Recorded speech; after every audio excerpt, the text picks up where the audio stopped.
ದ್ವೈಪಾಯನೋರ್ಹಠಾತರ ಆಗುಹಾವ ಪುತ್ರೇತಿ ತನ್ಮಯತೆಯ ಕರದೋತಿ ಮೇದಿಂ ತಂ ಸರ್ವಭೂತ ಹೃದಯಂ ಮುನಿಮಾನತೋಸ್ಮಿ ನಾರಾಯಣಂ ನಮಸ್ಕೃತ್ಯ ನರಂ ದೇವೀಂ ಸರಸ್ವತೀಂ ವ್ಯಾಸಂ ತತೋ ಗ್ರಂಥಮುದೀರಯೇ ಸ್ವಸ್ತ್ಯಸ್ತು ಸತಾಂ ಹರಿಃ ಓಂ.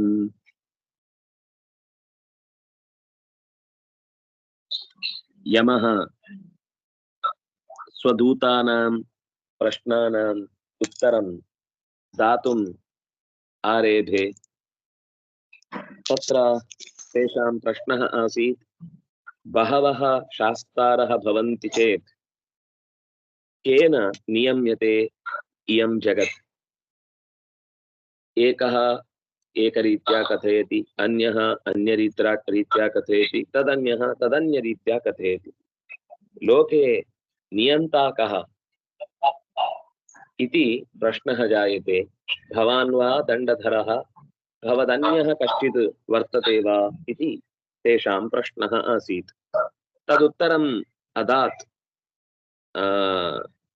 कः यमः. यो नामभिर्वाचि जनं निजानां बध्नाति तन्त्यामिव दामभिर्गाः यस्मै बलिं तैमे नाम कर्मभिर्निबन्धबद्धश्चकिता वहन्ति. ಪೂರ್ವದಲ್ಲಿ ಹಿಂದಿನ ಪದ್ಯದಲ್ಲಿ ಹೇಳಿದ ಸಂಗತಿ ಓತಪ್ರೋತವಾಗಿ ನೂಲುಗಳು ಹೆಣೆದುಕೊಂಡು ಬಟ್ಟೆಯೊಂದು ಹೇಗೆ ಸುಂದರವಾಗಿ ನಿರ್ಮಾಣಗೊಳ್ಳುತ್ತೋ ಹಾಗೆ ಇಡೀ ಜಗತ್ತಿನ ಒಳ ಹೊರಗಿನ ಎಲ್ಲವನ್ನೂ ಕೂಡ ಹೆಣೆದು ನಿಂತ ಭಗವಂತ ಈ ಜಗತ್ತಿನ ಸ್ಥಿತಿ ಜನ್ಮ ನಾಶಕ್ಕೆ ಅವರೊಳಗೆ ನಿಂತು ಕಾರಣನಾಗಿ ಮೂಗಿನ ದಾರ ಹಾಕಿದಂತಹ ಸ್ಥಿತಿಯಲ್ಲಿ ಜಗತ್ತೆಲ್ಲವನ್ನು ತನ್ನ ವಶದಲ್ಲಿ ಇರಿಸಿಕೊಂಡಿದ್ದಾನೆ ಅನ್ನುವ ಮಾತು ಬಂತು. ಮುಂದೆ ಇನ್ನೂ ಒಂದು ವಿಶೇಷವಾದ ಸಂಗತಿಯನ್ನು ಹೇಳ್ತಾ ಇದ್ದಾರೆ. ಮಾತಿನಿಂದಲೇ ಇಡೀ ಜಗತ್ತನ್ನ ಬಂಧಿಸಿ ಇಟ್ಟುಕೊಂಡಿದ್ದಾನೆ ಅಂತ. ತನ್ನ ಆಜ್ಞಾರೂಪವಾದ ವೇದದ ಮಾತುಗಳಿಂದ, ವೇದದಲ್ಲಿ ವಿಧಿ ಮತ್ತು ನಿಷೇಧ ಎರಡೂ ರೀತಿಯ ಮಾತುಗಳಿವೆ. ಇಂತಹದ್ದು ಮಾಡಬೇಕು, ಕಾಲೇ ಸಂಧ್ಯಾಂ ಪ್ರಕುರ್ವೀತ ಅಂತ ಮಾತಿದೆ. ಶುಚಿರ್ವಾಪಿ ಕಾಲೇ ಸಂಧ್ಯಾಂ ಸಮಾಚರೇತ್. ನಾವು ಶುಚಿ ಇಲ್ಲ ಅನ್ನುವ ಕಾರಣಕ್ಕೆ ಆ ಕಾಲದಲ್ಲಿ ಭಗವತ್ ಪ್ರಾರ್ಥನೆಯನ್ನು ಬಿಡಬಾರದು. ಹೇಗೋ ಇದ್ದೇವೆ, ಬಟ್ಟೆ ಬರೆ ನಮಗೆ ಈಗ ಬದಲಾಯಿಸಿಕೊಳ್ಳಿಕ್ಕೆ ಸಮಯ ಇಲ್ಲ ಅಲ್ಲಿ.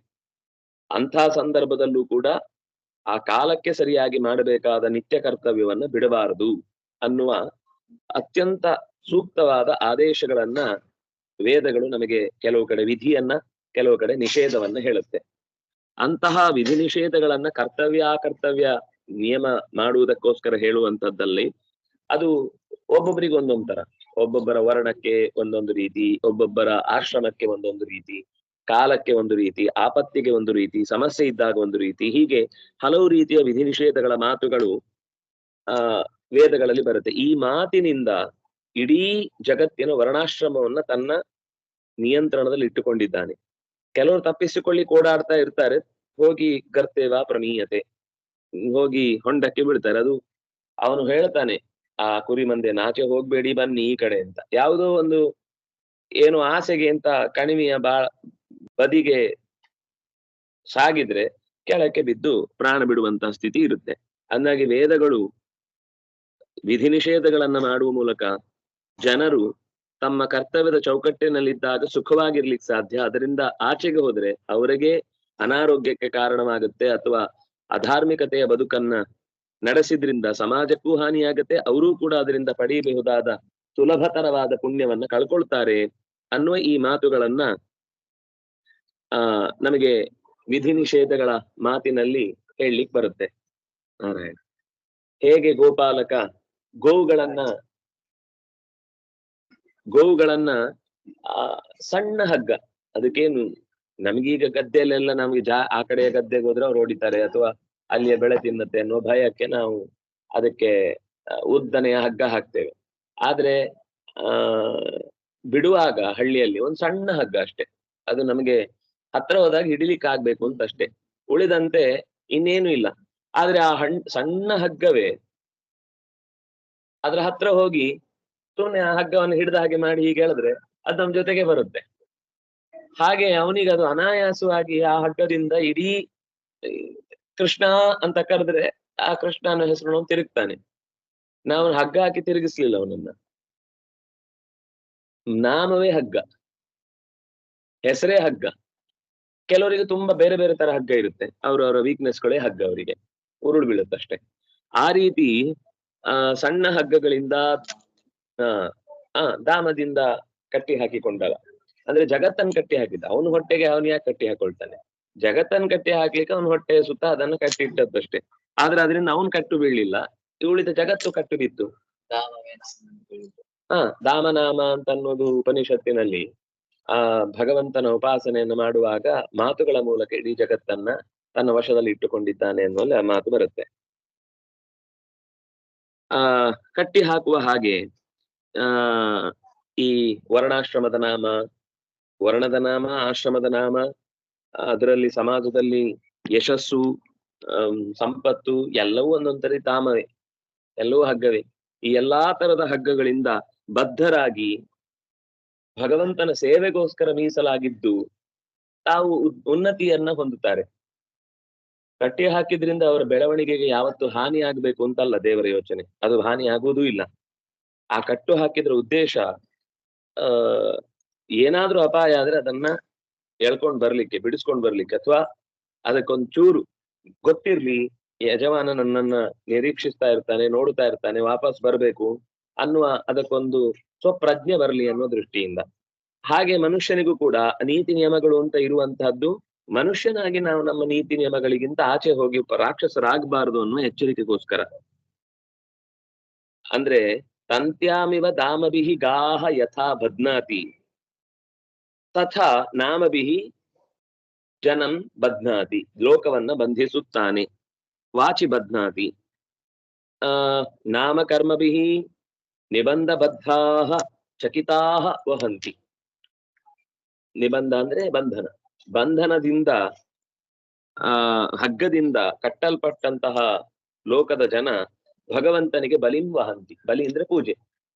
ಅವರಿಗೆ ಜ್ಞಾನಿಗಳಾದವರು ನಮ್ಮನ್ನ ಧರ್ಮದ ಚೌಕಟ್ಟಿನಲ್ಲಿ ಕಟ್ಟಿ ಹಾಕಿದ್ದಾರೆ ಅಂತ ಯಾವತ್ತೂ ಕೂಡ ಅವರು ಅಳುವುದಿಲ್ಲ, ಅವರಿಗೆ ಅದು ಕಷ್ಟ ಅಂತ ಅನಿಸುದಿಲ್ಲ. ಅವರ ಮಿತಿ ಅರ್ಥ ಮಾಡಿಕೊಂಡು ನಮಗೆ ಈ ಕಾಲಕ್ಕೆ ಇಂತಹ ವ್ಯವಸ್ಥೆಯನ್ನ ಶ್ರುತಿ ಸ್ಮೃತಿ ಹರೇರಾಜ್ಞೆ, ಶ್ರುತಿ ಮತ್ತು ಸ್ಮೃತಿಗಳು ಭಗವಂತನ ಆಜ್ಞೆಗಳು, ಆ ಅಪ್ಪಣೆಯ ಮಾತುಗಳು ಅಂತ ಅದನ್ನ ಅತ್ಯಂತ ಶ್ರದ್ಧೆಯಿಂದ ವಹಿಸಿ ತಾವು ಉತ್ತಮ ಗತಿಯನ್ನು ಹೊಂದುವುದಕ್ಕೆ ಬೇಕಿರುವಂತಹ ದಾರಿಯನ್ನು ಮಾಡಿಕೊಳ್ತಾರೆ. ಹಾಗಾಗಿ ಅದು ಒಂದು ರೀತಿಯಲ್ಲಿ ಅವರಿಗೆ ಸಾಧನೆಯ ಮಾರ್ಗ ಆಗತ್ತೆ ಹೊರತು ಬಂಧನ ಆಯ್ತು ಅಂತನ್ನುವ ದೃಷ್ಟಿಯಿಂದ ತಮ್ಮ ಸಾಧನೆಯಿಂದ ಹಿಂದೆ ಸರಿಯುವುದಿಲ್ಲ.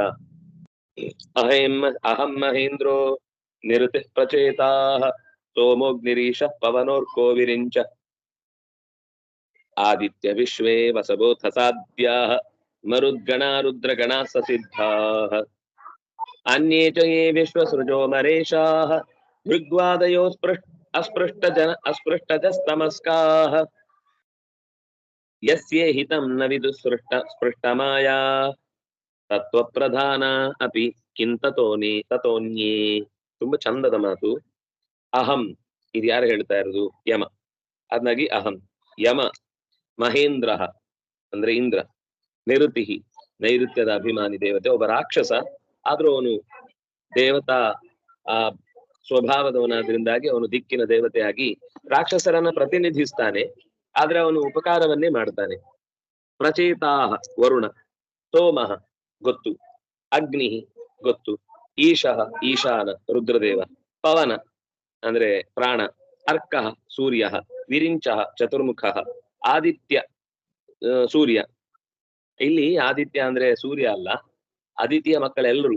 ಯಾಕಂದ್ರೆ ಅರ್ಕ ಅಂತ ಬಂದಾಗಿದೆ, ಉಳಿದವರ ಬಗ್ಗೆ ಹೇಳ್ತಾ ಇರೋದು. ಇನ್ನು ಒಟ್ಟು 12 ಜನ ಅಲ್ಲ ಅವರು.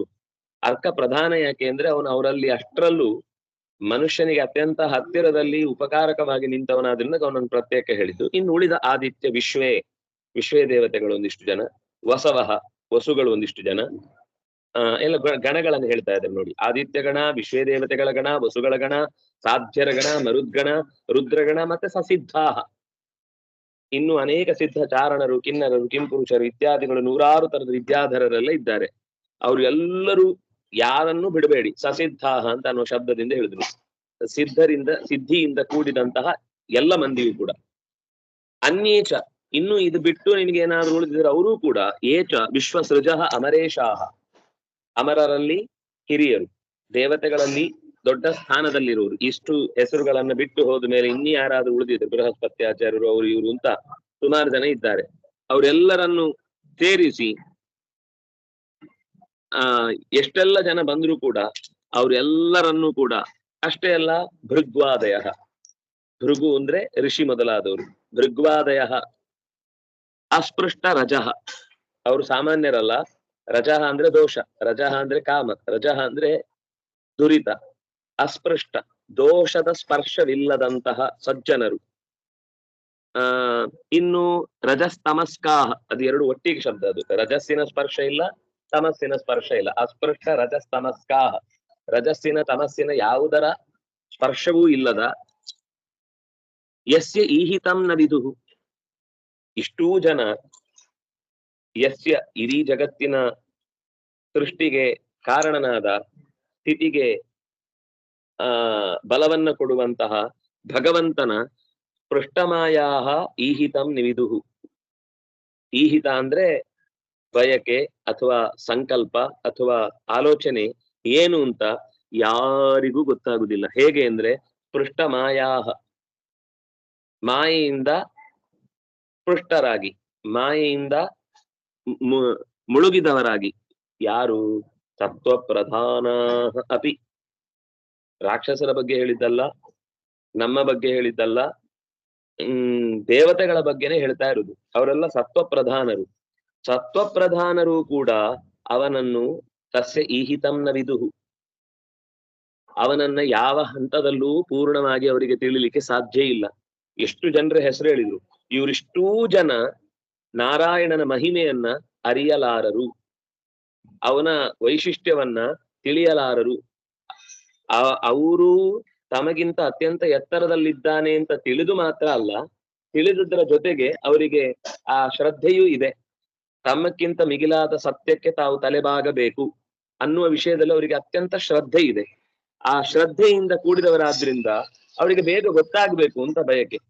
ಹಾಗಿದ್ರೂ ಕೂಡ ಅವರಿಗೆ ಅದಕ್ಕೆ ಮತ್ತೆ ಕಿಂ ತತಃ ಅನ್ಯೇ, ತತ್ವಪ್ರಧಾನರಾದವರಿಗೆ ಭಗವಂತನನ್ನ ತಿಳಿಯುವ ವಿಷಯದಲ್ಲಿ ಸೋಲಾಯಿತು. ಹಾಗಾದ್ರೆ ಅದನ್ನ ಅದಕ್ಕೆ ಸಂಬಂಧ ಪಡದ ಇನ್ನೊಂದಿಷ್ಟು ಜನ ನಾವೆಲ್ಲೆಲ್ಲೋ ಲೆಕ್ಕಕ್ಕಿಲ್ಲದೆ ಎಲ್ಲೋ ಬಿದ್ದಿದೀವಲ್ಲ, ನಮ್ ಕತೆ ಏನು ಅಂತ ಕೇಳ್ತಾ ಇದ್ದಾನೆ ಯಮ. ತತಃ ಅನ್ಯೇ ಕಿಂ, ಈ ಎಲ್ಲ ರಾಶಿ ದೇವತೆಗಳ ದೊಡ್ಡ ಪಟ್ಟಿಯನ್ನೇ ಕೊಟ್ಟಿದ್ದಾರೆ, ಯಾರನ್ನು ಬಿಡ್ಲಿಲ್ಲ. ಯಾಕೆಂದ್ರೆ ವಸವಹ, ಮರುದ್ಗಣಾಹ ಇವರೆಲ್ಲ ಹೇಳಿದಾಗ ಆಲ್ಮೋಸ್ಟ್ ಹೆಚ್ಚಿನ ದೇವತೆಗಳ ಗುಂಪೆಲ್ಲ ಪ್ರಧಾನವಾಗಿ ಯಾರೆಲ್ಲ ಸತ್ವ ಪ್ರಧಾನರು ಅವರದ್ದೆಲ್ಲ ಹೇಳಿ ಆಯ್ತು. ಇವರೆಲ್ಲರೂ ಇನ್ನೂ ಕೂಡ ಪ್ರಯತ್ನ ಮಾಡ್ತಾ ಇದ್ದಾರೆ. ಇದೇ ಮಾತನ್ನ ಯಮ ಮತ್ತೊಂದು ಕಡೆ ತನ್ನ ಹತ್ತಿರಕ್ಕೆ ಕಲೀಲಿಕ್ಕೆ ಬಂದಂತಹ ನಚಿಕೇತನಿಗೂ ಇದೇ ಮಾತು ಹೇಳ್ತಾನೆ. ನಾವೆಲ್ಲ ಸಾವಿರಾರು ಕೋಟಿ ವರ್ಷದಿಂದ ಆ ಭಗವಂತನ ಯಕ್ಷ ಅಂದ್ರೆ ಯಾರು ಅಂತ ನಾವು ಪ್ರಶ್ನೆ ಮಾಡ್ತಾನೆ ಕೂತಿದ್ದೇವೆ. ಅವನನ್ನು ಹೇಗ್ ತಿಳ್ಕೊಳ್ಳುದು ಅಂತ ಇನ್ನೂ ನಮ್ಮ ಜಿಜ್ಞಾಸೆಯಲ್ಲೇ ಉಳಿದು ಬಿಟ್ಟಿದೆ.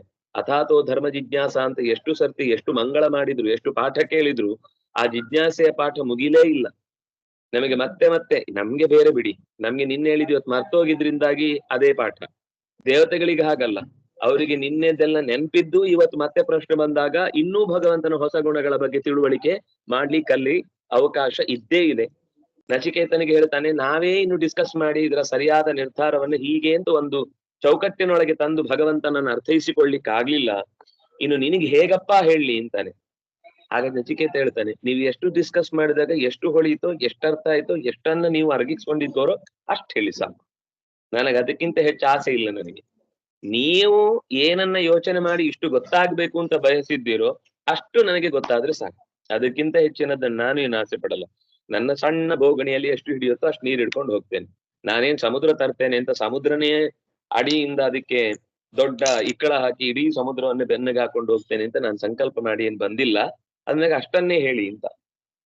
ಹಾಗೆ ಇಲ್ಲಿ ಯಮದೂತರಿಗೆ ಹೇಳ್ತಾನೆ, ಅನ್ಯೇಚ, ಇಷ್ಟೇ ಅಲ್ಲಪ್ಪ, ವಿಶ್ವಸೃಜ ಅಮರೇಶಾಹ, ಅಲ್ಲಲ್ಲಿ ಬೇರೆ ಬೇರೆ ಲೋಕೋತ್ತರವಾದ ಸಣ್ಣ ಪುಟ್ಟ ವ್ಯವಸ್ಥೆಯೊಳಗೆ ಕಾರ್ಯ ರತರಾಗಿ ದೇಶದ ಹಿತಕ್ಕಾಗಿ ದೇವರ ಪ್ರೀತಿಗಾಗಿ ಕರ್ತವ್ಯಗಳನ್ನು ಮಾಡುತ್ತಾ ಇರುವ ವಿಶ್ವಸೃಜ, ಅಲ್ಲಲ್ಲಿ ಸಾತ್ವಿಕವಾದ ಕ್ರಿಯೆಯಲ್ಲಿ ತೊಡಗಿದಂತಹ ಅಮರೇಶಾಹ, ಅಮರರಲ್ಲಿ ಹಿರಿಯರು, ಮುಕ್ತರಾದಲ್ಲಿ ದೊಡ್ಡವರು, ಅವರೆಲ್ಲರೂ ಕೂಡ ಎಂಥವ್ರವರು? ಸಾಮಾನ್ಯರ?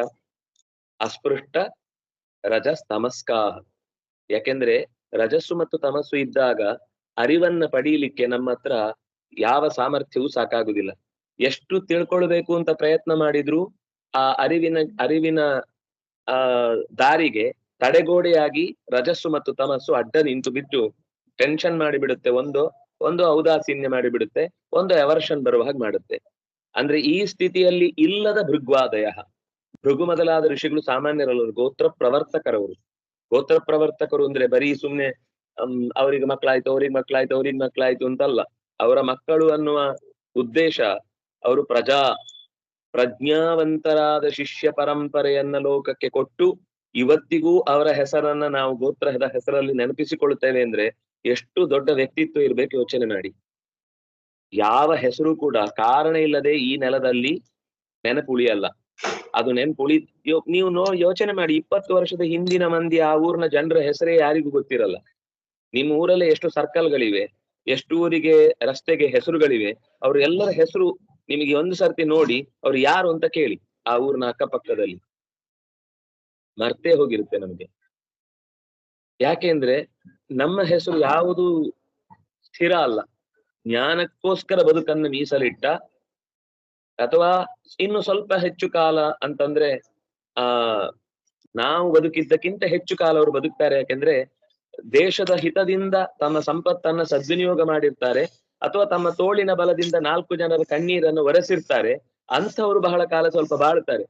ಅದು ರಾಜರಾಗಿ ಅನೇಕ ನ್ಯಾಯಯುತವಾದ ಜೀವನವನ್ನು ನಡೆಸಿ ಅನ್ಯಾಯ ಮಾಡುವುದವರನ್ನ ಸದೆಬಡಿದು ಸಜ್ಜನರಿಗೆ ತೊಂದರೆಯಾಗುವ ಪರಿಸ್ಥಿತಿಯಿಂದ ಅವರನ್ನ ಪಾರು ಮಾಡಿದಂತಹ ನೆಲೆಯಲ್ಲಿ ಇವತ್ತಿಗೂ ಮೈಸೂರಿನ ಹಳ್ಳಿಗೆ ಹೋದ್ರೆ, ಮೂಲೆಗೆ ಹೋದ್ರೆ ಅವರು ರಾಜರ ಹೆಸರನ್ನು ಇವತ್ತಿಗೂ ನೆನ್ಪಿಟ್ಕೊಂಡಿದ್ದಾರೆ, ಇವತ್ತಿಗೂ ಕಣ್ಣೀರ್ ಹಾಕ್ತಾರೆ.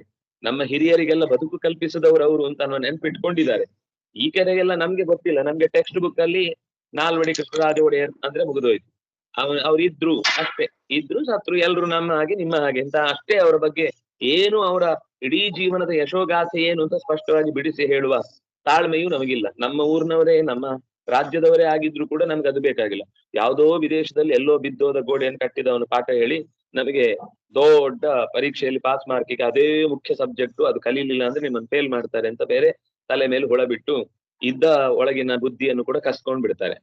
ಆದ್ರೆ ನಿಜವಾಗಿ ಬೇಕಿರುವ ಸಂಗತಿ, ನಮ್ಮ ಸುತ್ತ ನಡೆಯುವಂತಹ ಸತ್ಕ್ರಿಯೆಗಳಿಗೆ ಕಾರಣಕರ್ತರಾದಂತಹ ನಮ್ಮ ಊರಿನ, ನಿಮ್ಗೆ ಬೇಕಾದ್ರೆ ಒಂದ್ಸತಿ ಟಾಸ್ಕ್ ನಿಮ್ಮ ಗೋಕರ್ಣದಲ್ಲೇ ಒಂದು ಓಡಾಡಿ, ಯಾವ ರಸ್ತೆಗೆ ಏನೇನ್ ಹೆಸರಿದೆ ಅಂತ ಒಂದು ಲಿಸ್ಟ್ ಮಾಡಿ, ಅವ್ರು ಯಾರು, ಎಲ್ಲಿದ್ರು, ಏನ್ ಮಾಡಿದ್ರು, ಅವ್ರಿಗೆ ಏನು ಕೆಲಸ ಇತ್ತು, 5 ಲೈನ್ ಬರೀಲಿಕ್ಕೆ ಟ್ರೈ ಮಾಡಿ. ನಿಮ್ಗೆ ಗೊತ್ತಾಗುತ್ತೆ ನಾವು ಎಷ್ಟು ನಮ್ಮ ಊರಿನಲ್ಲಿ ಅಪರಿಚಿತರು, ಅಥವಾ ಎಷ್ಟು ನಾವು ನಮ್ಮ ಹಿರಿಯರನ್ನ ಮರೆತು ಬಿಟ್ಟಿದ್ದೇವೆ. ಇದು ಒಂದು ಕಡೆಯಿಂದ. ಇನ್ನೊಂದು ಕಡೆಯಿಂದ ನಿಮ್ಮ ತಂದೆ ಹೆಸರು ಗೊತ್ತಿದೆ ನಿಮಗೆ, ನಿಮ್ಮ ಅಜ್ಜ, ಅವರ ಅಜ್ಜ ಹೆಸರು ನೆನಪಿರುತ್ತೆ. ಯಾಕೆಂದ್ರೆ ಶ್ರಾದ್ದ ಹಾಕುವಾಗ ಅವ್ರು 3 ಜನ ಪಿತೃಪಿತಾಮಹ ಪ್ರಪಿತಾಮಹ ಅಂತ ಹೆಸರು ಬರುತ್ತೆ, ಗೊತ್ತಿರುತ್ತೆ. ಅದು ಬಿಟ್ರೆ ಅವ್ರು ಏನ್ ಮಾಡ್ತಿದ್ರು, ಅವರ ಜೀವನದ ಧರ್ಮ ಏನಿತ್ತು, ಸ್ವಾತಂತ್ರ್ಯ ಹೋರಾಟದಲ್ಲಿ ಏನ್ ಕೆಲಸ ಮಾಡಿದ್ರು, ಅಥವಾ ಅದಕ್ಕಿಂತ ಬೇರೆ ರೀತಿಯಾಗಿ ಏನು ಸಮಾಜಕ್ಕೆ ಒಳಿತಿನ ದಾರಿಯನ್ನ ತೋರಿಸಿದ್ರು ಅನ್ನೋದು ಒಮ್ಮೆ ಹುಡುಕಿ, ಆಗ ನಾವು ನಮ್ಮ ಇತಿಹಾಸದ ಬಗ್ಗೆ ಎಷ್ಟು ಎಚ್ಚರ ತಪ್ಪಿ ಬದುಕ್ತಾ ಇದ್ದೇವೆ ಅಂತ ಗೊತ್ತಾಗುತ್ತೆ. ಆದ್ರಿಂದ ಆದ್ರೆ ಈ ಎಲ್ಲ ಇಷ್ಟು ನಮಗೆ ಎಚ್ಚರ ಹೋಗುವ ಸಂದರ್ಭದಲ್ಲೂ ಭೃಗ್ವಾದ ಋಷಿಗಳ ಗೋತ್ರ ಪ್ರವರ್ತಕತ್ವ ಅನ್ನುವ ಹೆಸರು ನಾವಿನ್ನೂ ನೆನಪಿಟ್ಕೊಂಡು ಅವರನ್ನ, ವಿಶ್ವಾಮಿತ್ರರನ್ನ ನೆನಪಿಸ್ತೇವೆ, ವಸಿಷ್ಠರನ್ನ ನೆನಪಿಸ್ತೇವೆ. ಭೃಗ್ವಾದಿ ಅನೇಕ ಋಷಿಮುನಿಗಳ ಭಗವಂತನಿಗಾಗಿ ಇಡೀ ಬದುಕನ್ನೇ ಮೀಸಲಿಟ್ಟ, ಇಡೀ ಜೀವನದಲ್ಲಿ ಸತ್ಯವನ್ನ ತಿಳಿಸುವುದಕ್ಕೋಸ್ಕರ, ವೇದದ ಆವಿಷ್ಕಾರವನ್ನು ಮಾಡುವುದಕ್ಕೋಸ್ಕರ ತಮ್ಮ ಹೆಂಡತಿ, ಮಕ್ಕಳು, ಸಂಪತ್ತು, ದೇಹದ ಸುಖ ಎಲ್ಲವನ್ನೂ ಬಿಟ್ಟು ಸತ್ಯವನ್ನ ಹುಡುಕಬೇಕು ಅಂತ ಹೊರಟವರ ಸಾಧನೆಯಲ್ಲೂ ಕೂಡ ಭಗವಂತನ ಮಾಯೆಗೊಳಗಾಗಿ ಅವರೂ ಕೂಡ ಭಗವಂತನನ್ನು ಪೂರ್ತಿ ತಿಳಿಯಲಾಗದವರಾಗಿಯೇ ಉಳಿದು ಬಿಟ್ರು. ಅವರಿಗೂ ಪೂರ್ತಿ ತಿಳ್ಕೊಳ್ಳಿಕ್ಕಾಗ್ಲಿಲ್ಲ, ಅವರಿಗೂ ಸತ್ಯವನ್ನ ಅರಿಲಿಕ್ಕಾಗ್ಲಿಲ್ಲ. ತತ್ವ ಪ್ರಧಾನರಾದವರೂ ಕೂಡ ನವಿದುಹು ತಿಳಿಯಲಿಲ್ಲ ಅವನನ್ನ. ಕುತಃ ಅನ್ಯೆ, ಅದಕ್ಕಿಂತ ಉಳಿದವರೆಲ್ಲ ಎಲ್ಲಿ ಸಾಧ್ಯ? ನಾವು ಕೈಮುತ್ಯ ನ್ಯಾಯದಿಂದ ಹೊರಗಡೆ, ದೂರ. ನಮ್ಮ ಕತೆ ಏನ್ ಹೇಳ್ಬೇಕು? ಆದ್ರೂ ನಾವು ಎಲ್ಲ ಗೊತ್ತಿದೆ ಗೊತ್ತಿದೆ ಗೊತ್ತಿದೆ, ನಮ್ಗೆ ಗೊತ್ತಿರುವಷ್ಟು ಯಾರಿಗ್ ಗೊತ್ತಿದೆ ಅಂತ ನಾವು ಕಾಣದ ತಲೆ ಮೇಲೆ ಮೂಡಿದ ಕೋಡನ್ನೇ ಹಿಡ್ಕೊಂಡು ಎಲ್ಲರಿಗೆ ತಾಡುತ್ತಾ ಇರ್ತೇವೆ. ತುಳುವಲ್ಲಿ ತಾಡುವುದು ಅಂದ್ರೆ ಹಾಯುವುದು ಅಂತ ಅರ್ಥ. ಆ ಅಂದ್ರೆ ನಮ್ಗೆ ಒಂದು ಅದ್ಭುತವಾದ ಎಚ್ಚರವನ್ನು ಕೊಟ್ಟದ್ದು ಹೌದು. ಆಮೇಲೆ ಯಮ ನೇರವಾಗಿ ಇದ್ರಲ್ಲಿ ನೋಡಿ, ಯಮನಿಗೆ ಈ ವಿಷಯ ಎಲ್ಲ ಹೇಳ್ಬೇಕಾದ ಅಗತ್ಯ ಇರ್ಲಿಲ್ಲ ಆ ದೂತರಿಗೆ. ನಮ್ಗಿಂತ ಮೇಲೆ ಒಬ್ರು ಇದ್ದಾರಪ್ಪ, ನೀವು ಮಾಡ್ಕೊಂಡು ಹೋಗಿ. ಆದ್ರೆ ಎಷ್ಟು ಸ್ಪಷ್ಟವಾಗಿ ಅವರಿಗೆ ಒಂದು ತಿಳುವಳಿಕೆ ಬೇಕು ಅಂತ ಅವರು ಜಿಜ್ಞಾಸೆಯಿಂದ ಕೇಳಿದಾಗ ಎಲ್ಲ ವಿಷಯಗಳನ್ನು ಮುಚ್ಚುಮರೆ ಇಲ್ಲದೆ, ತನಗೇನೋ ಒಂದು ಇನ್ಫೀರಿಯಾರಿಟಿ ಕಾಂಪ್ಲೆಕ್ಸ್ ಕಾಡಬಹುದು, ನನ್ನನ್ನಾಳೆ ಅಯ್ಯೋ ಇವರೆಲ್ಲರೂ ಕೂಡ ದೇವರಿಗಿಂತ ಚಿಕ್ಕವರ ಅಂತ ಅನ್ನುವ ರೀತಿ ಅವರನ್ನ ಕಾಣಬಹುದು ಅನ್ನುವ ಬೇಸರವೇ ಆಗ್ತದೆ. ಅದು ಸತ್ಯ, ಅದು ಇರುವುದು ಹಾಗೆ. ನಾವು ಎಲ್ಲಿದ್ದೇವೋ ಅಲ್ಲಿ ನಮ್ಮನ್ನ ಅರ್ಥ ಮಾಡಿಕೊಳ್ಳುವುದು, ಅದಕ್ಕೆ ಒಪ್ಪಿಕೊಳ್ಳುವುದು ನಮಗೆ ಸುಖ ಯಾವತ್ತೂ ಕೂಡ. ನಾವು ಅದಲ್ಲದನ್ನ ಹೌದು ಅಂತ ಎಲ್ಲರ ಮುಂದೆ ಪ್ರತಿಪಾದಿಸಿ ಕೊನೆಗೆ ಅದಲ್ಲ ಅಂತ ಹೇಳಿ ಸ್ಟೇಜಲ್ಲೇ ಮರ್ಯಾದೆ ಹೋಗುವ, ಗೋಡೆ ಬಿದ್ದು ಬಯಲಾಯಿತಲ್ಲ ಅಂತ ಒದ್ದಾಡುವ ಸ್ಥಿತಿ ಬಂದ್ರೆ ಆವಾಗ ಅವಮಾನ ಆಗುದಂತ ತಡ್ಕೊಳ್ಳಿಕ್ಕೆ ಆಗುದಿಲ್ಲ. ಬಯಲು ಆಲಯದೊಳಗು, ಆಲಯವು ಬಯಲೊಳಗು, ಬಯಲು ಆಲಯಗಳೆರಡು ನಿನ್ನೊಳಗು ಹರಿಯೇ. ನಾವು ಎಷ್ಟು ಬಯಲಾಗ್ತೇವೋ ನಮ್ಗಷ್ಟು ಆಲಯ ಹುಟ್ಟಿಕೊಳ್ಳುತ್ತೆ. ನಾವೆಷ್ಟು ಆಲಯ ಕಟ್ಟಿಕೊಳ್ತೇವೋ ಜನ ಕಿತ್ತು ಕಿತ್ತು ಬಯಲು ಮಾಡ್ತಾರೆ. ಅದರಿಂದಾಗಿ ನಾವು ಎಷ್ಟು ಸತ್ಯದ ಕಡೆಗೆ ಇದ್ದದ್ದನ್ನ ಇದ್ದಂತೆ ಒಪ್ಪಿಕೊಳ್ಳುವ ಸತ್ಯದ ಹಸಿವನ್ನ ಯಾವಾಗ ನಾವು ಹಾಗೆ ಇದೆ ಅಂತ ಒಪ್ಪಿಕೊಂಡು ಅದಕ್ಕೆ ಆಹಾರವನ್ನು ಬಡಿಸ್ತೇವೋ ಅಷ್ಟು ನಮ್ಮ ಬದುಕು ಸಸೂತ್ರವಾಗತ್ತೆ ಅನ್ನೋದನ್ನ ಯಮ ಈ ಮೂಲಕ ಹೇಳಿದ. ಯಂ ವೈನ ಗೋಭಿರ್ಮನಸಾ ಸುಭಿರ್ವಾ ಹೃದಾ ಸುಭೃತೋ ವಿಚಕ್ಷತೆ ಆತ್ಮಾನಮಂತರ ಹೃದಯ ಸಂತಮಾತ್ಮನ ಚಕ್ಷುರ್ಯಥೈವಾಕೃತಯಸ್ತತಃ ಪರಂ. ಏನ್ ಹೇಳಬೇಕು? ಯಾರನ್ನು ಹಿಂದೆ ಯಸ್ಯ ಅಂದ್ರು, ಈಗ ಯಂ ಅಂದ್ರು.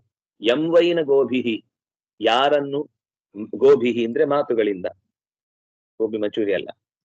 ಯಂ ಗೋಭಿಹಿ ಮಾತುಗಳಿಂದ, ಮನಸಾ ಊಹೆಗಳಿಂದ, ಅಸುಭಿಹಿ ಪ್ರಾಣಗಳಿಂದ, ಹೃದಯ ಒಂದು ರೀತಿಯ ಆತ್ಮೀಯತೆಯಿಂದ, ಗಿರ ಅಪರೂಪದ ತರ್ಕಬದ್ಧವಾದ ಅತ್ಯಂತ ಕಾವ್ಯಮಯವಾದ ಮಾತುಗಳಿಂದ, ಅಸುಭೃತ ನ ವಿಚಕ್ಷತೆ. ಯಂ ವೈ ನ ವಿಚಕ್ಷತೆ. ಅಸುಭೃತ್ ಅಂದ್ರೆ ದೇವತೆಗಳು, ಅಸು ಅಂದ್ರೆ ಪ್ರಾಣಗಳು. ಪ್ರಾಣ ಅಂದ್ರೆ ಇಂದ್ರಿಯ ಹೌದು, ಪ್ರಾಣ ಅಂದ್ರೆ ಪ್ರಾಣಾಪಾನ ಧ್ಯಾನೋದಾನ ಸಮಾನವೂ ಹೌದು. ಇವು ಅಸುಭೃತಃ ನ ವಿಚಕ್ಷತೆ, ಅವರೂ ಕೂಡ ಭಗವಂತನನ್ನ ನೋಡಲಾರರು. ಮಾತು ಅವನನ್ನ ಹುಡುಕಿ ಕೊಡ್ಲಿಕ್ಕೆ ಸಾಧ್ಯ ಇಲ್ಲ, ಕಣ್ಣು ಅವನನ್ನ ಕಾಣಲಾರದು, ಕಿವಿ ಅವನನ್ನ ಕೇಳಲಾರದು. ಚಕ್ಷುಷಶ್ಚಕ್ಷುರತಿ ಮುಚ್ಚ ಧೀರಾಹ, ಏನದು ವಾಗ್ ನ ಅಭ್ಯುದ್ಯತೆ, ಚಕ್ಷು ನ ಅಭ್ಯುದ್ಯತೆ, ಶ್ರೋತ್ರಂ ನ ಅಭ್ಯುದ್ಯತೆ ಅಂತ ತಲವಕಾರ ಉಪನಿಷತ್ತಿನಲ್ಲಿ ಬಹಳ ಸುಂದರವಾದ ಒಂದು ಕ್ರಮ ಪ್ರಕಾರವಾದ ಎಲ್ಲ ಇಂದ್ರಿಯಗಳು ಭಗವಂತನನ್ನ ಪಡೆಯುವುದಕ್ಕೆ ಹೇಗೆ ಪ್ರಯತ್ನಿಸಿದವು, ಕೊನೆಗೆ ಹೇಗೆ ಅವನನ್ನ ತಿಳಿಯಲಾರದೆ ಹಿಂದೆ ಸರಿದವು ಅನ್ನುವ ಸಂಗತಿಯನ್ನು ಅದು ಹೇಳುತ್ತೆ. ಮಾತು ಅವನನ್ನೇನು ಹೇಳಲಿಕ್ಕೆ ಹೊರಡುತ್ತೆ, ಆದ್ರೂ ಹೇಳಲ್ಲ ಅದು ಪೂರ್ತಿ. ಆದ್ರೆ ಮಾತನ್ನ ಅವನು ಮಾತ್ರ ಚೆನ್ನಾಗಿ ಹೇಳ್ಕೊಳ್ತಾನೆ, ಅವನು ಮಾತ್ರ ಚೆನ್ನಾಗಿ ಅರ್ಥೈಸಿಕೊಳ್ತಾನೆ. ಹೇಗೆ ಹೇಳ್ಬೋದು, ನಮಗೆ ಜಗತ್ತಿನಲ್ಲಿರುವ ವಸ್ತುಗಳು ಕಾಣುತ್ತವೆ, ಆದ್ರೆ ಆ ವಸ್ತುಗಳಿಗೆ ನಾವು ಕಾಣುವುದಿಲ್ಲ.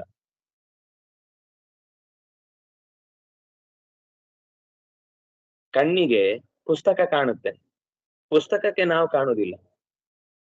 ಹಾಗೆ ಇಡೀ ಜಗತ್ತು ಪರಮಾತ್ಮನಿಗೆ ಕಾಣುತ್ತೆ, ಆದ್ರೆ ನಮಗೆ ಪರಮಾತ್ಮ ಕಾಣುವುದಿಲ್ಲ. ಅವನು ಎಲ್ಲವನ್ನು ಗಮನಿಸ್ತಾನೆ, ಯಾಕೆಂದ್ರೆ ನಮ್ಮ ಹೃತ್ಕಮಲದ ಮಧ್ಯದಲ್ಲೇ ಇದ್ದಾನೆ. ಜೀವದ ಎಲ್ಲರಿಗಿಂತ ಹತ್ತಿರ ಯಾವ್ದಿರುವುದು ಅಂದ್ರೆ ದೇವರು ಜೀವನಿಗೆ. ಅದು ಕಣ್ಣಿಗೆ ರೆಪ್ಪೆ ಹೇಗೆ ಕಾಣುವುದಿಲ್ವೋ ಹಾಗೆ ಅದು ಪ್ರೊಟೆಕ್ಟ್ ಮಾಡ್ತಾ ಇರುತ್ತೆ. ಕಣ್ಣಿಗೆ ಎಷ್ಟು ಹತ್ರ ಇದೆ ರೆಪ್ಪೆ, ಆದ್ರೆ ಕಣ್ಣಿಗೆ ರೆಪ್ಪೆ ಕಾಣುತ್ತಾ? ಕನ್ನಡಿಯಲ್ಲಿ ನೋಡ್ಕೋಬೇಕು, ಅದು ಮೇಲ್ಭಾಗ ಕಾಣುತ್ತೆ, ಒಳಭಾಗ ಕಾಣಲ್ಲ. ದೇವರು ಹಾಗೆ ಹತ್ರ ಇರುವುದರಿಂದ ನಮ್ಗೆ ಕಾಣಲ್ಲ, ವಸ್ತುತಃ ಕಾಣುವ ಪ್ರಯತ್ನವನ್ನು ಮಾಡಲ್ಲ. ಅದಕ್ಕೆ ಈ ಕಣ್ಣು ಮುಚ್ಚಪ್ಪ, ಒಳಗಿನ ಕಣ್ ತೆಗಿ, ದೂರದೊಂದು ಕಣ್ಣಿದೆ ಜೀವದ್ದು, ಅದು ಕಾಣುತ್ತೆ. ಇದು ಕಾಣ್ಲಿಕ್ಕೆ ಆಗಲ್ಲ. ಯಾಕೆಂದ್ರೆ ಇದಕ್ಕೆ ಹತ್ರದ ಈ ದೃಷ್ಟಿ ದೋಷಗಳು ಅಂತ ಹೇಳುವಾಗ ಅತ್ಯಂತ ದೂರ ಇರುವುದು ದೃಷ್ಟಿ ದೋಷಕ್ಕೆ ಕಾರಣ, ಅತ್ಯಂತ ಹತ್ರ ಬರುವುದು ದೃಷ್ಟಿ ದೋಷಕ್ಕೆ ಕಾರಣ, ಅತ್ಯಂತ ತೆಳ್ಳಗಿರುವುದು ದೃಷ್ಟಿ ದೋಷಕ್ಕೆ ಕಾರಣ, ರೂಪಗಳಿಲ್ಲದೆ ಇರುವುದು, ಅಕಸ್ಮಾತ್ ರೂಪ ಇಲ್ಲ ಅಂದ್ರೆ ಅದು ಕೂಡ ದೃಷ್ಟಿಗೆ ಕಾರಣ, ದೃಷ್ಟಿಯ ಕಾಣುವಿಕೆಗೆ ಸಹಾಯವಲ್ಲ. ಗಾಳಿ ಯಾಕೆ ಕಾಣಲ್ಲ, ಆಕಾಶ ಯಾಕೆ ಕಾಣಲ್ಲ ಅಂದ್ರೆ ಅದರಲ್ಲಿ ಬೇಕಾದ ರೂಪ ಇಲ್ಲ. ರೂಪ ಇದ್ರು ಹತ್ರ ಇದ್ರೆ ಕಾಣಲ್ಲ, ರೂಪ ಇದ್ರು ದೂರ ಇದ್ರೆ ಕಾಣಲ್ಲ. ಇದೆಲ್ಲ ಅನೇಕ ಸಂಗತಿಗಳನ್ನು ಹೇಳ್ತಾರೆ. ಹೀಗೆ ಭಗವಂತ ಈ ಎಲ್ಲಾ ನಿಯಮಗಳನ್ನು ಮೀರಿದ ಅತೀಂದ್ರಿಯವಾದ ವ್ಯಕ್ತಿ ಅವನು. ಯಾವ ಪ್ರಾಣಿಯೂ ಕೂಡ, ಯಾವ ಪಕ್ಷಿಯೂ ಕೂಡ, ಅಥವಾ ಯಾವ ಮನುಷ್ಯನು ಕೂಡ ತನ್ನ ಚಕ್ಷುರಿಂದ್ರಿಯದಿಂದ, ಮನಸ್ಸಿನಿಂದ, ಬುದ್ಧಿಯಿಂದ, ಮಾತಿನಿಂದ, ಯಾವ ಇಂದ್ರಿಯದಿಂದಲೂ ಕೂಡ ಅವನನ್ನು ಕಾಣುವುದಿಲ್ಲ. ಆತ್ಮಾನ ಮಂತರ ಹೃದಯ ಸಂತಂ, ಅವನು ಎಲ್ಲೋ ದೂರ ಇಲ್ಲ. ನಾವು ಕಾಣಬೇಕು ಅಂತ ಅಯ್ಯೋ ಬಿಸಿಲಾಯ್ತು ಅಂತ ಕಣ್ಣು ಅಡ್ಡ ಹಿಡಿದ್ರು ಏನು ಕಾಣಲ್ಲ. ಅವನು ಕಾಣಬೇಕಾದದ್ದು ಅಂತರ್ಹೃದಿ, ಹೃದಯದ ಒಳಗೆ ಇದ್ದಾನೆ ಸಂತಂ, ಇದ್ದೇ ಇದ್ದಾನೆ. ನೀವು ಸಂದೇಹ ಪಡಬೇಡಿ. ಎಲ್ಲೋ ಹುಡುಕಿದೆ ಇಲ್ಲದ ದೇವರ ಕಲ್ಲು ಮುಳ್ಳಿನ ಏನೋ ಒಂದು ಹಾಡಿದೆಯಲ್ಲ, ಆ ಹಾಡಿನಲ್ಲಿ ಅವ್ರಿಗೆ ಪಾಪ ಇಲ್ಲದ ದೇವ್ರ ಅಂತ ಅವ್ರು ನಿಶ್ಚಯ ಮಾಡ್ಕೊಂಡಿದ್ರೆ ಅವ್ರಿಗೆ ಯಾವತ್ತೂ ದೇವ್ರು ಕಾಣುವುದಿಲ್ಲ. ಸಂತಂ ಅಸ್ತಿತ್ವೇವೋಪಲಬ್ಧವ್ಯ, ಉಪನಿಷತ್ತಿನ ಮಾತು. ದೇವ್ರು ಇದ್ದೇ ಇದ್ದಾನೆ ಅಂತ ನಂಬಿ ಹುಡುಕು, ಸಿಗ್ತಾನೆ. ಇದ್ರೆ ನೋಡೋಣ ಇರ್ತಾನೋ ಇಲ್ವೋ. ಇದ್ದಾನ ಕಷ್ಟ. ಸುಮ್ನೆ ಎಲ್ರು ಹೇಳ್ತಾರೆ ಅಂತ ನಾವು ಜೋರಾಗಿ ಅಲ್ಲಾಡಿಸದೇ ಇದ್ರೆ ತಲೆಯನ್ನ ಅವ್ರು ನಾವು ದಡ್ರು ಅಂತ ಅನ್ಕೊಂಡ್ ಬಿಡ್ತಾರೆ ಅಂತ ಜೋರಾಗಿ ಅಲ್ಲಾಡಿಸಿದ್ದು, ಅದು ಅಲ್ಲಾಡಿಸಿದ್ ಕೇಳಿದ್ದಲ್ಲ ಅಲ್ಲೇ ಉದುರೋಯ್ತು, ಮನೆ ತನಕ ಬರಲೇ ಇಲ್ಲ ಕೇಳಿದ್ದು. ನಮ್ದು ಹಾಗಾಗುತ್ತೆ. ಅದಕ್ಕೆ ಯಮ ಹೇಳ್ತಾನೆ ಸಂತಂ ಆತ್ಮಾನಂ, ತನ್ ಇರುವ, ಅಸ್ತಿ ಇದ್ದೇ ಇದ್ದಾನೆ ಅನ್ನುವ ಸ್ವಾರಸ್ಯವನ್ನ ಮನಸ್ಸಿನಲ್ಲಿ ಅರ್ಥ ಮಾಡಿಕೊಂಡು ಹೋದ್ರೆ ಮಾತ್ರ ಅವನಿಗೆ ಆ ವಿಷಯದಲ್ಲಿ ತತ್ವಜ್ಞಾನ ಅನ್ನೋದು ಸ್ಪಷ್ಟವಾಗ್ಲಿಕ್ಕೆ ಸಾಧ್ಯ. ಹಾಗಾಗಿ ಎಲ್ಲರ ಹೃದಯದ ಒಳಗೂ ನೆಲೆಸಿರುವ ಪರಮಾತ್ಮನನ್ನು ಕಾಣಬೇಕು ಅಂತ ಬಯಸಿದವನಿಗೆ ಬಹಳ ಪ್ರಯತ್ನ ಪಟ್ಟು ಕಾಣ್ಲಿಕ್ಕಾಗತ್ತೆ ಹೊರತು ಅವನಾಗಿ ಅವನು ಹತ್ರದಲ್ಲೇ ಇದ್ದಾನಲ್ವಾ ಕಾಣ್ಲಿ ಅಂದ್ರೆ ತತಃ ಪರಂ, ಅವನ ಇಂದ್ರಿಯಗಳಿಗಿಂತ ಆಚೆ, ಮನಸ್ಸಿಗಿಂತ ಆಚೆ, ಬುದ್ಧಿಗಿಂತ ಆಚೆ, ಆತ್ಮಕ್ಕಿಂತ ಆಚೆ, ಅಹಂಗಿಂತ ಆಚೆ, ನಾವು ಜಗತ್ತಿನಲ್ಲಿ ನೋಡಿದ ಎಲ್ಲ ವಸ್ತುಗಳಿಗಿಂತಲೂ ಆಚೆ. ತಮಸಃ ಪರಸ್ತಾತ್, ನಾವೆಲ್ಲ ಕತ್ತಲೆಯ ಈ ಭಾಗದಲ್ಲಿದ್ದೇವೆ. ಅವನು ಕತ್ತಲೆಗೆ ಒಳಪಡದ, ಕತ್ತಲೆಯ ಸ್ಪರ್ಶಕ್ಕೆ ಇರದ, ಆದ್ರೆ ಯಾರನ್ನು ಕಂಡರೆ ಕತ್ತಲೆ ಕ್ಷಣ ಮಾತ್ರದಲ್ಲಿ ನಷ್ಟ ಹೊಂದುತ್ತೋ ಅದಕ್ಕಿಂತ ಆಚೆಗೆ ತದ್ಧಾಮ ಪರಮಮ್ಮಮ, ಅಲ್ಲಿ ನೇಮ ವಿದ್ಯುತೋ ಭಾಂತಿ ನ ಚಂದ್ರ ತಾರಕಂ, ಅಲ್ಲಿ ಸೂರ್ಯನಾಗಲಿ, ಚಂದ್ರನಾಗಲಿ, ನಕ್ಷತ್ರನಾಗಲಿ, ಅಗ್ನಿಯಾಗಲಿ, ಇನ್ನುಳಿದ ಯಾವುದೇ ಬೆಳಕಿನ ಸೊತ್ತುಗಳಾಗಲಿ ಆ ಲೋಕವನ್ನ ಬೆಳಗುವುದಿಲ್ಲ. ಅವನೇ ಬೆಳಕು, ಪರಂ ಜ್ಯೋತಿ, ಸ್ವತಃ ಬೆಳಕಿನ ಸ್ವರೂಪವಾಗಿ ಉಳಿದವುಗಳಿಗೆಲ್ಲ ಬೆಳಕನ್ನ ಕೊಡುವವನಾಗಿ, ಅನಂತ ಗುಣ ಪರಿಪೂರ್ಣನಾಗಿ, ಜಗತ್ತಿನಲ್ಲಿ ನಾವು ಕಂಡ ಎಲ್ಲ ತತ್ವಗಳಿಗಿಂತ, ಸತ್ವಗಳಿಗಿಂತ, ವಸ್ತುಗಳಿಗಿಂತ ಆಚೆಗೆ ಪರಂ ತತಃ ಪರಂ ಇರುವವನಾಗಿ ಅತೀತನಾಗಿ ನಿಂತಿದ್ದಾನೆ. ದೇವರನ್ನ ನಾವು ಹೀಗೆ ಚಿಂತಿಸ್ಬೇಕು. ಜಗತ್ತಿನಲ್ಲಿರುವ ಎಲ್ಲ ಆಕೃತಿಗಳು ಅವನದ್ದೇ, ಆದ್ರಿಂದಾಗಿ ಪರ್ಟಿಕ್ಯುಲರ್ ಒಂದು ಆಕೃತಿ ಅಂತಿಲ್ಲ. ಜಗತ್ತಿನಲ್ಲಿರುವ ಎಲ್ಲ ಶಬ್ದಗಳು ಅವನನ್ನು ಹೇಳುತ್ತೆ, ಆದ್ರೆ ಇದೊಂದೇ ಶಬ್ದ ಅವನನ್ನು ಹೇಳುತ್ತೆ ಅಂತ ಆ ಶಬ್ದದಲ್ಲಿ ಕಟ್ಟಿ ಹಾಕ್ಲಿಕ್ಕಾಗಲ್ಲ. ಅಶಬ್ದ ಅಂತ ಹೇಳಿದ್ದು ನೀವು ಇಷ್ಟೊತ್ತು ಅಶಬ್ದಮ ಸ್ಪರ್ಶಮ ರೂಪಮ ವ್ಯಯಂ ಅಂತ ಹೇಳುವಾಗ ಶಬ್ದದಿಂದ ಹೇಳಲಿಕ್ಕೆ ಆಗುದಿಲ್ಲ ಅನ್ನೋದನ್ನ ನೀವು ಅಶಬ್ದ ಅನ್ನೋ ಶಬ್ದದಿಂದ ಹೇಳಿದ್ರಲ್ವಾ. ಶಬ್ದದಿಂದ ಹೇಳಲಿಕ್ಕೆ ಆಗುದಿಲ್ಲ ಅನ್ನೋದು ಶಬ್ದದಿಂದಲೇ ಹೇಳಿದ್ದಲ್ವಾ. ಹಾಗಾದ್ರೆ ಏನರ್ಥ ಶಬ್ದದಿಂದ ಹೇಳಲಿಕ್ಕೆ ಆಗುದಿಲ್ಲ ಅಂದ್ರೆ? ಶಬ್ದದಿಂದ ಸಮಗ್ರವಾಗಿ ಅವನನ್ನು ತಿಳಿಸ್ಲಿಕ್ಕೆ ಆಗುದಿಲ್ಲ ಅಂತ ಅರ್ಥ. ಸ್ವಲ್ಪ ಹೇಳಿದ್ರು ಅಲ್ಲಿ ಮುಗಿಯಲ್ಲ, ಅದಕ್ಕೆ ಅಲ್ಲಿಗೆ ಮಿತಿ ಇಲ್ಲ ಅಂತ ಅರ್ಥ. ಅದ್ರ ಆಚೆಗಿದೆ ಅದು, ಅದಕ್ಕಿಂತ ಮೀರಿ ಹೋಗಿದೆ. ಅದರ ನೀವು ಬಾರ್ಡರ್ ಅನ್ನ ಇಲ್ಲಿ ತನಕ ಯಾರು ಹುಡುಕ್ಲಿಲ್ಲ, ಅದಕ್ಕೆ ಸೀಮೆಯೇ ಇಲ್ಲ. ಅಸೀಮವಾದ ವ್ಯಕ್ತಿತ್ವ ಅನ್ನೋದನ್ನ ತಿಳಿಸ್ಲಿಕ್ಕೆ ಅದನ್ನ ಅಶಬ್ದಂ, ಅಸ್ಪರ್ಶಂ, ಅರೂಪಂ, ಅರಸಂ, ಅಗಂಧಂ ಅನ್ನುವ ಈ ಶಬ್ದದಿಂದ ಹೇಳುದು. ನಾವು ಲೋಕದಲ್ಲಿ ನೋಡಿದ ಗಂಧ ಅಲ್ಲ, ಲೋಕದಲ್ಲಿ ನೋಡಿದ ರಸ ಅಲ್ಲ, ಲೋಕದಲ್ಲಿ ನೋಡಿದ ರೂಪ ಅಲ್ಲ. ನಾವು ಕಾಣುವ ಎಲ್ಲಾ ರೂಪಗಳು ಅವನದ್ದೇ, ಆದ್ರೆ ಅವನು ಅದಕ್ಕಿಂತಲೂ ಮೀರಿ ಇದ್ದಾನೆ. ನಮ್ಗೆ ರೂಪ ಬಂದದ್ದು ಅವನಿಂದ. ನಮಗೆಲ್ಲ ರೂಪ ಕೊಟ್ಟವನಿಗೆ ತನಗೆ ರೂಪ ಇಲ್ಲ ಅಂತಂದ್ರೆ ಏನ್ ಮಾಡುದು? ನಮಗೆಲ್ಲ ಆಕೃತಿ ಕೊಟ್ಟವನಿಗೆ ಅವನಿಗೆ ಆಕೃತಿ ಇಲ್ಲ ಅಂದ್ರೆ ಏನ್ ಹೇಳುದು? ಅವನಿಗೆ ನಮ್ಮನ್ನೆಲ್ಲ ಮೀರಿದ ಆಕೃತಿ ಇದ್ದದ್ರಿಂದಲೇನೆ ಅವನನ್ನು ಚಿಂತಿಸ್ಲಿಕ್ಕೆ ನಮಗಾಗತ್ತೆ. ಇಲ್ಲಾಂದ್ರೆ ಏನು ಅಂತ ಚಿಂತಿಸುವುದು? ಏನೂ ಇಲ್ಲದವನನ್ನ ಚಿಂತಿಸುವುದು ಹೇಗೆ? ದೇವರಿಗೆ ಟೆನ್ಷನ್, ಅಯ್ಯೋ ನನ್ನನ್ನು ಭಕ್ತ ತುಂಬಾ ಪ್ರೀತಿಸ್ತಾ ಇದ್ದಾನೆ, ಕಾಣಬೇಕು ಅಂತ ಎಂತ ತಪಸ್ ಮಾಡ್ತಾ ಇದ್ದಾನೆ, ನನಗೊಂದು ರೂಪ ಇಲ್ಲಲ್ಲಪ್ಪ, ಅವನಿಗೆ ಹೇಗ್ ನಾನು ಕಾಣಿಸ್ಕೊಳ್ಳಿ ಅಂತ ಒದ್ದಾಡುವ ಸ್ಥಿತಿ ಆದ್ರೆ ಅವನು ದೇವ್ರ? ಅನಂತ ಗುಣ ಪರಿಪೂರ್ಣನಾಗಿ ಎಲ್ಲ ಗುಣಗಳನ್ನು ನಡೆಸಬಲ್ಲವನಾದ್ರಿಂದಾಗಿ ಅವನನ್ನ ನಾವು ಅನ್ಯಾದೃಶವಾದ ವ್ಯಕ್ತಿತ್ವ ಅಂತ ಒಪ್ಪಿಕೊಳ್ಬೇಕು ಅನ್ನೋದನ್ನ ಈ ಪದ್ಯದ ಮೂಲಕ ಹೇಳಿದ್ರಿ. ಈ ಶ್ಲೋಕವನ್ನು ಇನ್ನೊಮ್ಮೆ ನೀವೇ ಓದಿ, ಅವಾಗ ಎಷ್ಟು ಸ್ಪಷ್ಟವಾಗಿ ಇದರಲ್ಲಿ ಭಗವಂತನ ಅಸ್ತಿತ್ವವನ್ನು ನಾವು ಹೇಗೆ ಚಿಂತಿಸಬೇಕು ಅನ್ನೋದನ್ನ ಅದು ಬಹಳ ಸರಳವಾಗಿ, ಸುಂದರವಾಗಿ, ಸ್ಪಷ್ಟವಾಗಿ, ಸ್ಫುಟವಾಗಿ, ಬಿಡುವಿಲ್ಲದ ಗುಣಗಳ ರಾಶಿಯಾಗಿ ಭಗವಂತನನ್ನು ಚಿಂತಿಸಿದೆ. ಆ ಚಿಂತನೆಯ ಜೊತೆಗೆ ಇವತ್ತಿನ ಅಂಶವನ್ನ ಮುಕ್ತಾಯ ಮಾಡಲು ಮತ್ತು ಅವರ ಉತ್ತಮವಾದ ಉಪದೇಶದ ಸಾಲುಗಳು ಸಾಕ್ತಾನೇ ಇದೆ. ಸಾಲದ ಸಾಲುಗಳು, ಸಾಲಕ್ಕೆ ಸಿಗುದಿಲ್ಲ ಅಷ್ಟೇ, ಅದನ್ನು ಓದಿಯೇ ತಗೊಳ್ಬೇಕು ಹೊರತು ಯಾರಾದ್ರೂ ಓದಿದ್ದನ್ನ ಹೇಳಿ ಅಂತ ತಲೆ ಮೇಲೆ ಹಾಕಿದ್ರೆ ಅದು ಬರುದಿಲ್ಲ. ನಾವೊಳಗಿನಿಂದ ಮಥನ ಮಾಡಿದ್ರೆ ಮಾತ್ರ ಅರ್ಥ ಆಗುವ ಸಂಗತಿ. ಹೊರಗಿನಿಂದ ಕೇಳಿದ ಸಂಗತಿಗಳ ಮೂಲಕ ಇಷ್ಟೇ ಅಂತ ಅನ್ಕೊಂಡ್ರೆ ನಮ್ ಬುದ್ಧಿ ಅವ್ರು ಹೇಳಿದ್ದನ್ನೇ ಒಪ್ಪಿ ಒಪ್ಪಿ ಒಪ್ಪಿ ಒಪ್ಪಿ ಅದಕ್ಕೆ ಜಡ್ಡು ಹಿಡಿದಿರುತ್ತೆ. ನಾವು ಚೂರು ವಿಮರ್ಶೆ ಮಾಡಿ ಅದರ ಒಳಗೆ ಹೊಕ್ಕರೆ ಮಾತ್ರ ಅದರ ಸತ್ಯ ಏನು ಅಂತ ನಮಗೆ ಒಳಗೆ ಹೃದಯಕ್ಕೆ ಅನ್ನಿಸ್ಬೇಕು. ಎಲ್ಲವೂ ಸತ್ಯ. ಆತ್ಮಾನಂ, ಯಾವಾಗ್ಲೂ ಆತ್ಮವನ್ನ ವಿಮರ್ಶೆಗೆ ಅಂತ ಒಡ್ಡಿದಾಗ ಕಣ್ಣಿಗೆ ಕಾಣುವ ಸಂಗತಿಗಳಲ್ಲಾದ್ರೂ ಕೂಡ ಅದನ್ನ ಪ್ರಮಾಣ ಅಂತ ಒಪ್ಪಬೇಕು. ಪ್ರಮಾಣಮಂತಃಕರಣ ಪ್ರವೃತ್ತಯ, ಅಂತಃಕರಣ ಅನ್ನೋದು ಪರಮ ಪ್ರಮಾಣ ಆಗುತ್ತೆ ಯಾವಾಗ ಅಂದ್ರೆ ಸಾತ್ವಿಕವಾದ ಜಿಜ್ಞಾಸೆ ಇದ್ದಾಗ. ಹಠದಿಂದ ಜಿಜ್ಞಾಸೆ ಮಾಡಿ ನಾನ್ ತಿಳ್ಕೊಂಡದ್ದನ್ನೇ ಈ ಪುಸ್ತಕದಲ್ಲಿ ಸಾಧನೆ ಮಾಡ್ತೇನೆ ಅಂದ್ರೆ ನಿಮ್ಗೆ ಏನ್ ತಲೆಯಲ್ಲಿದೆಯೋ ಅದೇ ಪುಸ್ತಕದಲ್ಲಿ ಕಾಣುತ್ತೆ. ಪುಸ್ತಕದಲ್ಲಿ ಏನಿದೆಯೋ ಅದು ತಲೆ ಒಳಗೆ ಬರಬೇಕು ಅಂತ ಕೇಳ್ಬೇಕು. ಯಾಕೆಂದ್ರೆ ನಮ್ ತಲೆಯಲ್ಲಿ ಇದ್ದದನ್ನಲ್ಲಿ ಹುಡುಕುದಲ್ಲ, ಅಲ್ಲಿದ್ದದ್ದೇನು ಅಂತ ನಮ್ ತಲೆ ಒಳಗೆ ಹಾಕೊಳ್ಳಿಕ್ ನಾವು ಪ್ರಯತ್ನ ಮಾಡ್ಬೇಕು. ಅದು ಸತ್ಯ ಆಗಿರುತ್ತೆ. ಯಾಕೆಂದ್ರೆ ಋಷಿಗಳು ಹೇಳಿದ ಮಾತು ಆಗ್ಬೇಕು ಹೊರತು ನಾವು ಹೇಳಿದ ಮಾತನ್ನ ಋಷಿಗಳ ತಲೆಗೆ ಕಟ್ಟಿ ಅದನ್ನೇ ಋಷಿಗಳು ಹೇಳಿದ್ದು ಅಂತ ಒಬ್ಬೆ ಹೊಡೆದ್ರೆ ಋಷಿಗಳು ತಲೆ ಚಚ್ಕೊಳ್ತಾರೆ, ಇಂಥವನನ್ನು ನನ್ನ ಜನ್ಮದಲ್ಲಿ ಯಾಕಪ್ಪ ನೋಡಿದೆ ಅಂತ. ಅದರಿಂದಾಗಿ ನಾವು ಜಾಗ್ರತೆಯಿಂದ ಅಧ್ಯಯನ ಮಾಡಬೇಕಾದದ್ದು ಅನ್ನೋದನ್ನ ಯಮಧರ್ಮ ಅತ್ಯಂತ ಸುಂದರವಾಗಿ ಈ ಶಬ್ದಗಳ ಮೂಲಕ ನಿರೂಪಣೆ ಮಾಡಿದ. ಮತ್ತೆ ನಾಳೆಯ ಚಿಂತನೆ. ಕಾಯೇನ ವಾಚಾ ಮನಸೇಂದ್ರಿಯೈರ್ವಾ ಬುದ್ಧ್ಯಾತ್ಮನಾ ಕರೋಮಿ ಯದ್ಯತ್ ಸಕಲಂ ಪರಸ್ಮೈ ನಾರಾಯಣಾಯೇತಿ ಸಮರ್ಪಯಾಮಿ. ತಪಸ್ವಿನೋ ದಾನಶಕ್ತಿನೋ ಮನಸ್ವಿನೋ ಮಂತ್ರವಿದಸ್ತು ಮಂಗಲಾಃ. ಕ್ಷೇಮಂ ನ ವಿಂದಂತು ವಿನಯದರ್ಪಣಂ ತಸ್ಮೈ ಸುಭದ್ರಶ್ರವಸೇ ನಮೋ ನಮಃ. ಬ್ರಹ್ಮಾರ್ಪಣಂ ಬ್ರಹ್ಮಹರಿಃ ಬ್ರಹ್ಮಾಗ್ನೈ ಬ್ರಹ್ಮಣಾಹುತಂ. ಬ್ರಹ್ಮಣ್ಯೇನ ಬ್ರಹ್ಮಕರ್ಮ ಸಮಾಧಿನಾ. ಸರ್ವೇ ಭವಂತು ಸುಖಿನಃ ಸರ್ವೇ ಸಂತು ನಿರಾಮಯಾಃ. ಸರ್ವೇ ಭದ್ರಾಣಿ ಪಶ್ಯಂತು ಮಾ ಕಶ್ಚಿತ್ ದುಃಖಭಾಗ್ ಭವೇತ್. ಧರ್ಮಸ್ಯ ವಿಜಯೋ ಭೂಯಾತ್ ಅಧರ್ಮಸ್ಯ ಪರಾಜಯಃ. ಸದ್ಭಾವನಾ ಪ್ರಾಣಭೃತಾಂ ಭೂಯಾತ್ ವಿಶ್ವಸ್ಯ ಮಂಗಲಂ. ಶ್ರೀಕೃಷ್ಣಾರ್ಪಿತಮಸ್ತು.